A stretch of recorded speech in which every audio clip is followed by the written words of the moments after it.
গাজীপুর মহানগরের কাশিমপুর এলাকায় জমিজমার সীমানা নিয়ে দীর্ঘদিনের বিরোধ এবার চরম উত্তেজনায় রূপ নিয়েছে। অভিযোগ উঠেছে, জমির বিরোধকে কেন্দ্র করে বড় ভাইকে মারধর করে প্রাণ নাশের হুমকি দিয়েছেন ছোট ভাই। ঘটনাটি এলাকায় ব্যাপক চাঞ্চল্যের সৃষ্টি করেছে। এ ঘটনায় ভুক্তভোগী বড় ভাই কাশিমপুর থানায় সাধারণ ডায়েরি করেছেন। বুকে, কপালে, গালে, বুকের মধ্যে এক বাম পাশে হাতের মধ্যে আঘাত করে অবশেষে চিকিৎসালয়ে মানুষ আমার ছুটায়। তারপর আমি রুস্তম স্যারের থানার ফোন দিই। ফোন দেওয়ার পরে সে যায় বলে যে তুমি থানায় একটা অভিযোগ করো, আমরা দেখতেছি। আমি সেই বসে আমি চলে গেছি।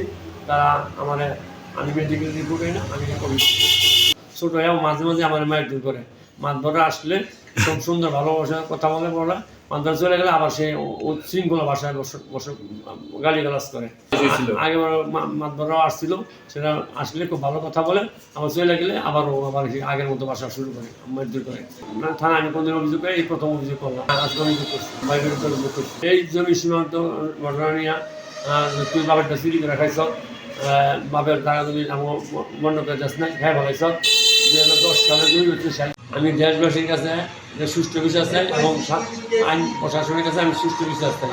ভুক্তভোগী মোহাম্মদ ইয়াসিন মোল্লা জানান, তিনি কাশিমপুর থানাধীন বারেন্ডা এলাকায় পরিবারসহ দীর্ঘদিন ধরে বসবাস করছেন। অভিযুক্ত মোহাম্মদ ইউনুস মোল্লা তার আপন ছোট ভাই।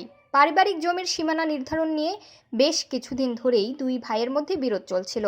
এ বিষয়ে কাশিমপুর থানার অফিসার ইনচার্জ মোল্লা মোহাম্মদ খালিদ হোসেন জানান, লিখিত অভিযোগ পাওয়া গেছে, বিষয়টি গুরুত্বের সঙ্গে খতিয়ে দেখা হবে। তদন্তে অভিযোগের সত্যতা পাওয়া গেলে আইন অনুযায়ী প্রয়োজনীয় ব্যবস্থা নেওয়া হবে বলে জানান তিনি।